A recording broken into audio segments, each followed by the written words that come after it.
Γεια σας και καλώς ήρθατε στο Mama Pinao TV. Είμαι ο Τάσος και σήμερα θα φτιάξουμε τέλειες μπριζόλες φούρνου. Πραγματικά αυτή η συνταγή τα σπάει.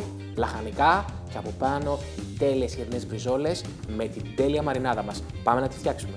Σε τηγάνι, χωρίς λάδι, ζεσταίνουμε τα ντοματίνια σε μέτρια φωτιά. Ανακατεύουμε με ξύλινη σπάτουλα. Ουσιαστικά θέλουμε να τα ψήσουμε μέχρι να βγάλουν τα υγρά τους και να στεγνώσουν καλά. Τα μεταφέρουμε στο μούλτι. Προσθέτουμε μουστάρδα, ρίγανη, χυμό λεμονιού, ελαιόλαδο, αλάτι και πιπέρι. Χτυπάμε μέχρι να πολτοποιηθεί το μείγμα. Αναμειγνύουμε τη μαρινάδα με τις μπριζόλες σε μπολ. Αφήνουμε να μαριναριστούν για περίπου 2 ώρες.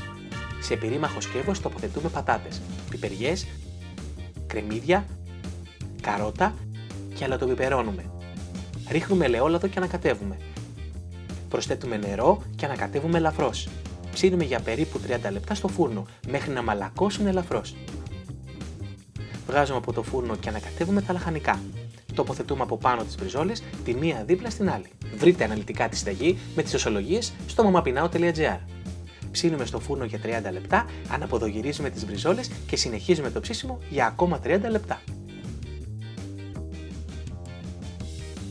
Τα λαχανικά που βάλαμε από κάτω, οι πατατούλες, το καρότο, η πιπεριά, άφησαν τον ατμό να βγει από κάτω και όλη η νοστιμάδα ανέβαινε και έχει κάνει κάτι μπριζόλες λουκούμι. Μέχρι το επόμενο βίντεο τα λέμε. Πολλά φιλιά. Γεια σας.